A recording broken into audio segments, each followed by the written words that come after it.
What was your biggest fear growing up? My biggest fear growing up, I think, always was being embarrassed, because I was always being teased, I was always being criticized, and people seemed to go out of their way to make me look bad. Whenever I'd say something trying to be funny and I ended up looking dumb and somebody would insult me because of it, or they would do something to embarrass me on the playground, and I was always afraid of being embarrassed because it happened so often.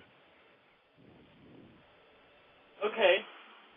And now, what was your influence that made you be who you are today or do the job that you do now? Well, it's more of a journey than it is one particular event. But if I had to trace it back to one thing, I'd say my cancer experience when I was 18, because all my friends stopped talking to me. They didn't know how to deal with it. I was all alone. I was going through the rage and the panic and the depression.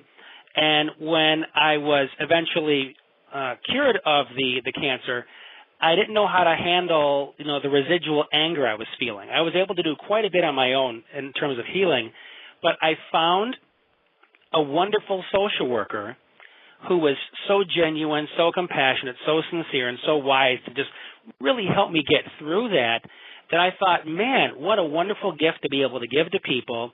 And I was so good with my mind and problem solving, I just naturally gravitated towards that. And for the longest time, I worked in the medical field. I worked in hospice. I worked with cancer patients because that's what I knew.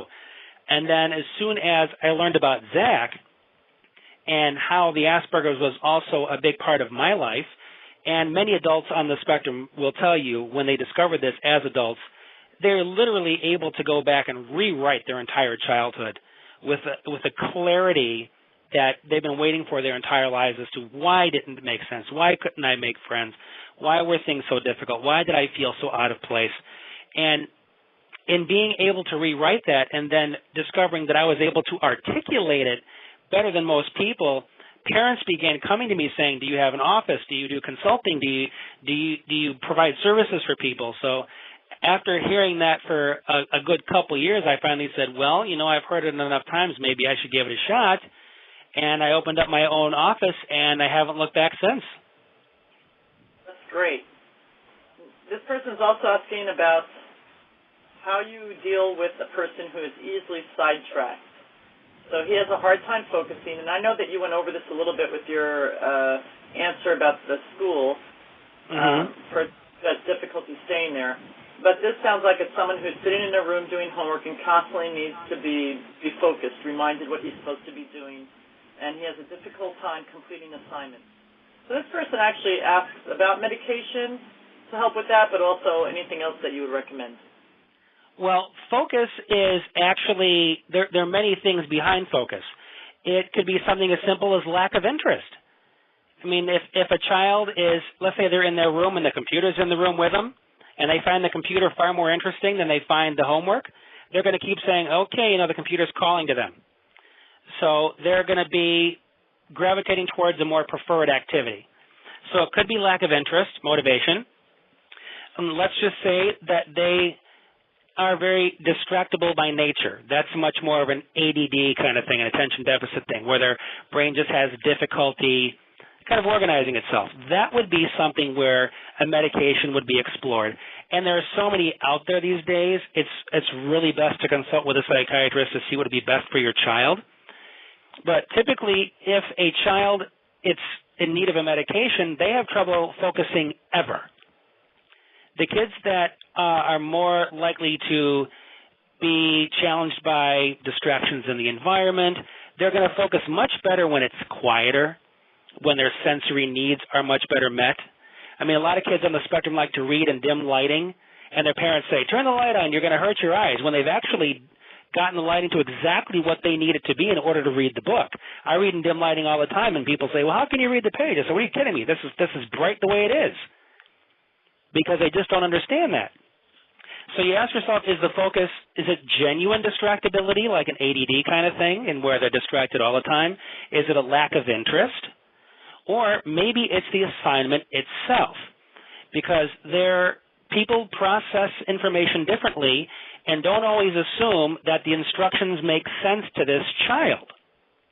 Because I have seen many kids where they get a written assignment, like in English class or something, where they're asked to write their opinion about a paragraph that they just read, and this paragraph has a lot of abstract thoughts, a lot of inference, and you're making this request of a concrete thinker. They don't know how to read inference. They don't know how to read between the lines. So to a neurotypical parent where the instructions may be clear as day, this child's looking at it saying, this might as well be written in ancient Greek. I don't know what's being asked of me. Or if the child struggles in that subject period, that their brain just doesn't problem solve efficiently in that way, whether it be math, whether it be biology, it could just be difficulty with that subject. And of course, it's hard to focus on something that doesn't make sense to you. So it's going to make sense that they're going to kind of wander off and get frustrated and say, oh, please, can I just do something else? I don't want to focus on this. It doesn't make sense anyway. So those are the main reasons why a child might not be able to focus. So does it make sense to observe a student's behavior in different environments as well as with different subject matters to see if those same behaviors are being shown? Because then you would Absolutely. Okay. All right. So now here's another question from Tony Cochran in Snellville. How do you diagnose Asperger's in an adult, and how do you know if this person is possibly bipolar? Well, bipolar has its own unique characteristics, which are typically, the unexpected mood swings. You have the mania where the person is in this state of euphoria, sometimes to the point where they lose touch with reality. And the depression is typically debilitating. They can't get out of bed, and it's a varying duration. Sometimes I've seen bipolar misdiagnosed in adults who, or even children on the spectrum, who are very, very anxious because they're overloaded, and it looks like mania. But then when they get so overloaded that they crash and go into shutdown, it looks like depression. So people who really don't understand what they're seeing, don't understand the difference between, hyperanxiety and withdrawal, and they mistake it for a mood change, can sometimes make that mistake. Now, in an adult, it has everything to do with how obvious the characteristics are, because there are a lot of adults out there, mostly by virtue of a high IQ, that are able to really fake their way through things.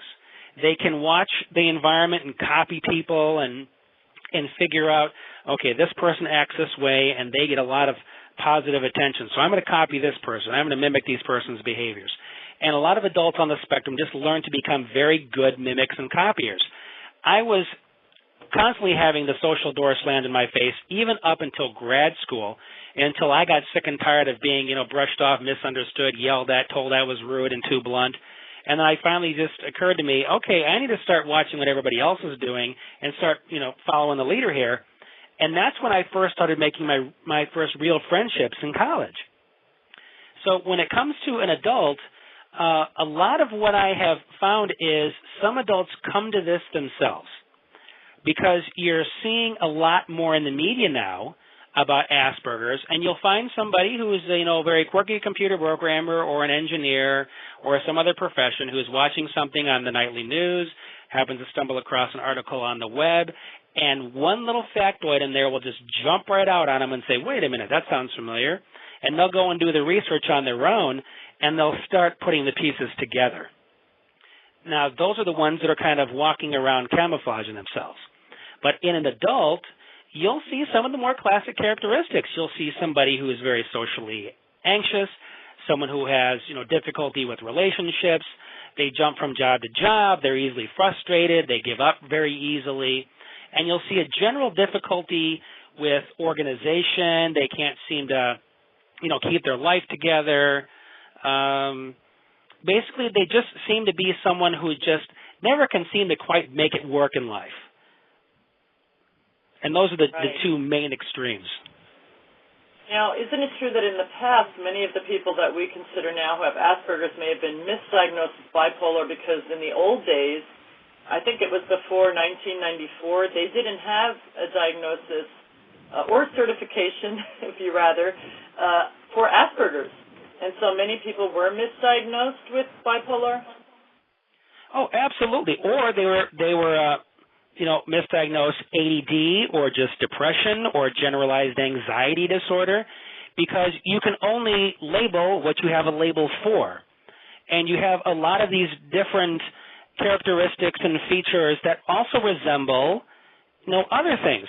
So what they were basically doing is they took this entire individual and they basically labeled the piece they could recognize. Okay, this child has difficulty focusing. Well, we'll call it ADD and put them on, Focalin or Adderall or something. And when it doesn't work, we keep playing, the medicinal cocktail. And if focus meds never work, then it's not ADD, it's sensory or it's a multitasking thing where their brain just doesn't do that. Right. So, you can only call it what you've got a name for. And I love when parents say, the doctor said it was ADD, but I knew there was more to it. I love it when I hear a parent's gut that they trust and stick with it, because then they typically are able to finally get to the heart of the matter, which is typically Asperger's. Right. Okay, so here's a comment from Bree in New York, who says, it is refreshing and wonderful to see how successful one can be. This brings a new hope that my son can also be successful. And her question is, I've just begun an IEP for my 10-year-old son. He is fine academically, but does require some interventions as far as his social skills and his unique way of thinking. Any suggestions on what I should request that would make his IEP even more successful? Well, in the social area, you're definitely going to want to have some social work hours where the social worker is required to role-play various common interactions that this child will experience throughout the day, whether it's asking for help in the classroom, whether it's initiating a conversation at the lunch table, those real practical social engagement type of things.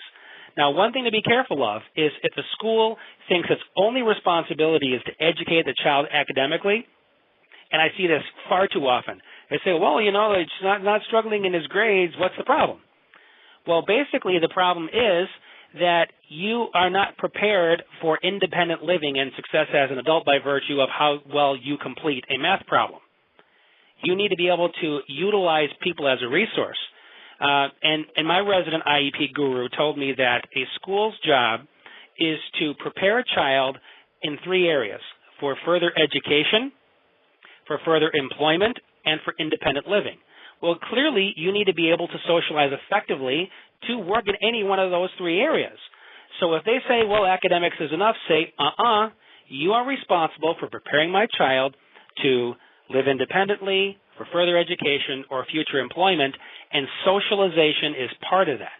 And that's what basically sells the school on the fact that they need to help him with his socialization in order to help him accomplish those three skill areas. Right, and in fact, if any student has an IEP, they also should, from the age of 16, have an ITP, which is an individualized transition plan.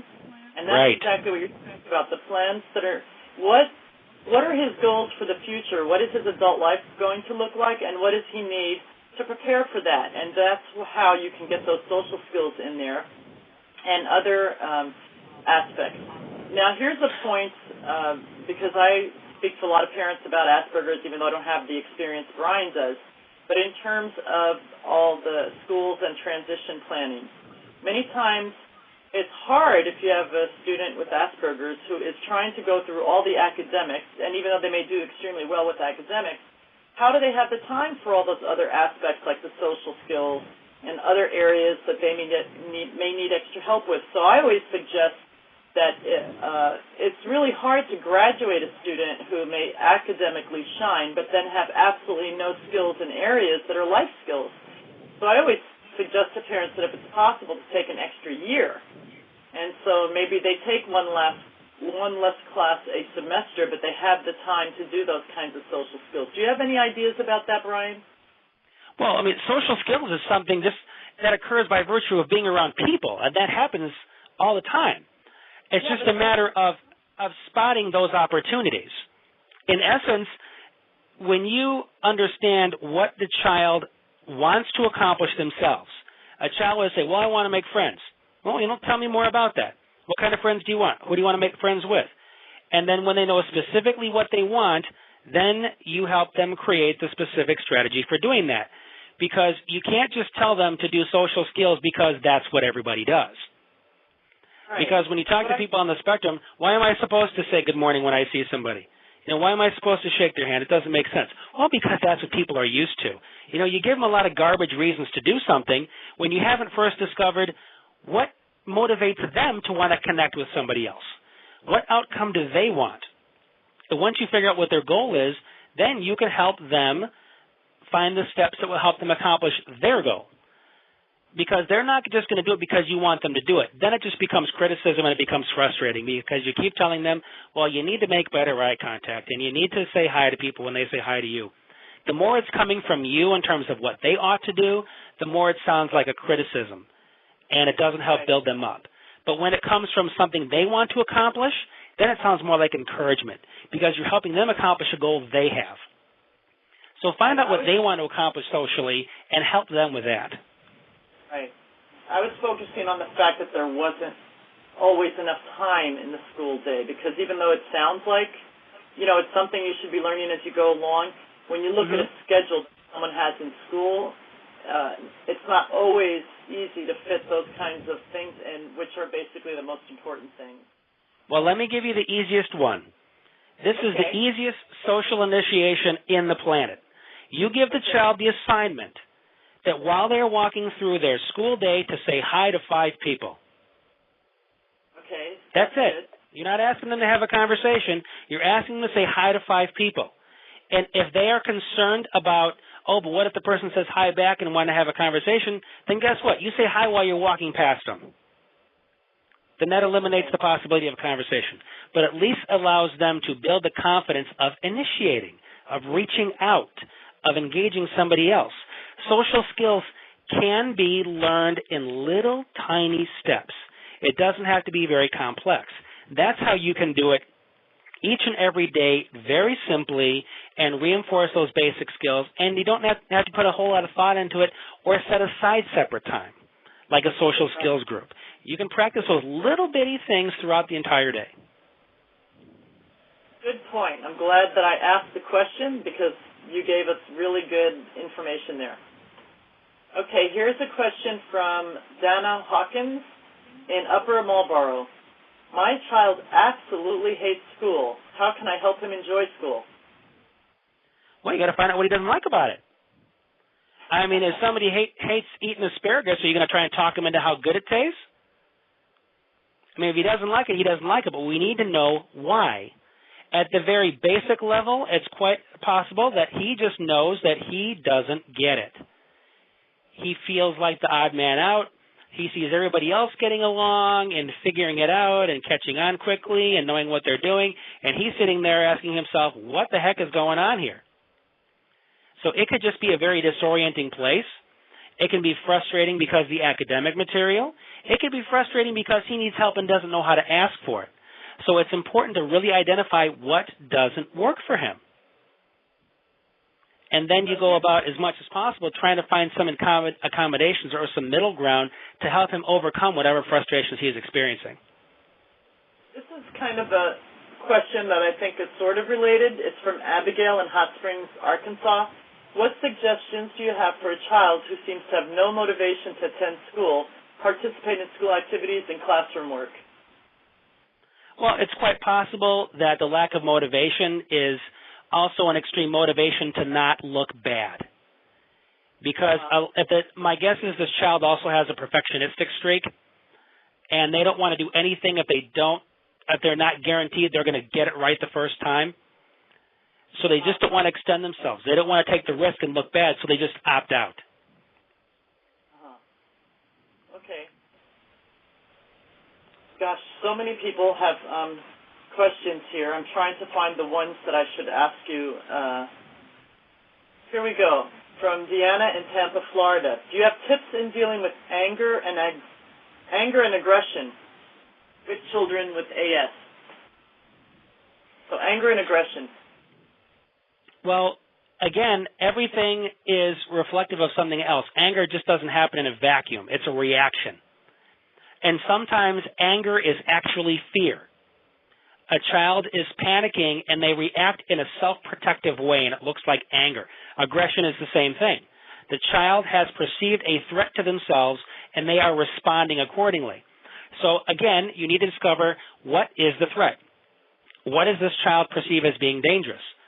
It could be something as simple as a threat to their ego, a criticism. If a child is being criticized daily from everywhere they can, it doesn't take a whole lot more to push them over the edge.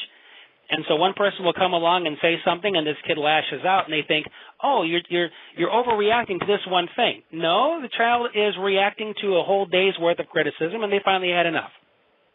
Right. Or if it's sometimes a child will act aggressively if somebody gently brushes up against them in line, and they'll say, so-and-so hit me. So what are you talking about? It was, it was an accident, it was a slight brush. Well, let's say this child has sensory sensitivities in the areas of touch. That brush to you felt like a punch to that child because their touch maybe registers at a higher level. So you have to consider what that child's experience of it was. If they say that person hit me, maybe that's how it felt. Right. So there's so much more to consider in terms of getting to their experience of what are they reacting to. Because telling a child, hey, calm down, you're overreacting, always give your child the benefit of the doubt and realize that their reaction is an honest reaction. It is based on their experience. It's not an overreaction, not an underreaction. It's an honest one. Find out where they're coming from. Why do they feel the need to respond in that way?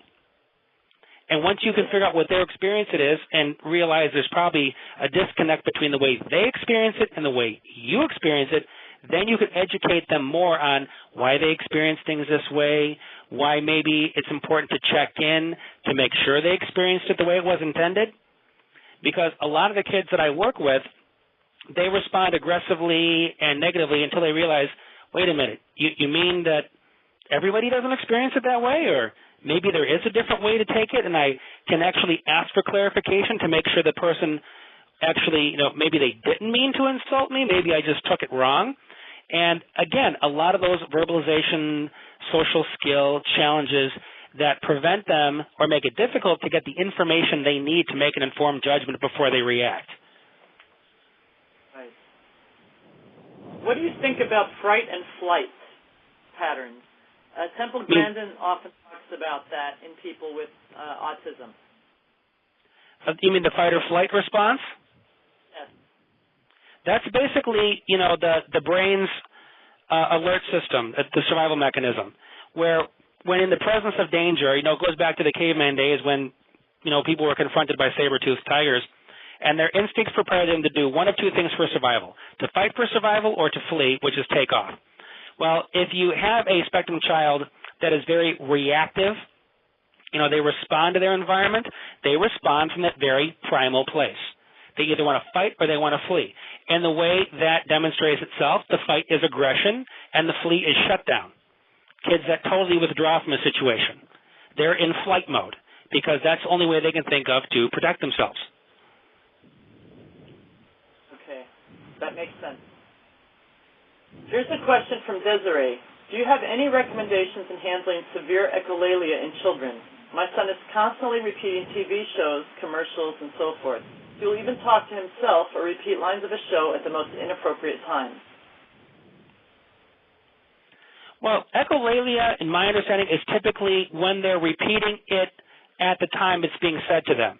Like if you're having a conversation with them and they'll say what you just said back to you, that's more echolalia. If they're copying things they heard from a TV show, they might just be reliving a scene that they themselves enjoyed. And they're saying the things over and over again in the air because they enjoy saying it, they thought it was funny, it's humorous to them, or they're using that scene as social modeling. They see people getting along and having a conversation, so they don't know what to do. They don't have social instincts, so they'll take what they saw on TV and they'll go to somebody else and start having a conversation based on that scene, hoping that the other person will know what to do and join in. So in the absence of knowing what to do socially, they'll go and find who they think is doing it right, and typically it's TV shows or movies. And in terms of the inappropriate time, all they're trying to do is start a conversation. They're not paying attention to a conversation that's already going on. They want to start the one that they know how to have, and that's the one that they watched in the movie. Right. That makes sense. But it's hard for a parent to know the difference. Yeah, until they understand what the child's motivation is. Because if a child comes up to you and starts quoting movie scenes or whatever to you, and it's not that they're trying to bug you, they're clearly trying to engage. They're trying to connect. And they're doing it the best way they know how, even if it's in a very unconventional and a very quirky way. So sometimes they'll say, oh, you're always interrupting. Well, if they don't know the skill to step into a conversation, then they just step in. Right. So instead of saying stop interrupting, well, teach them how to step in. That's a very good point.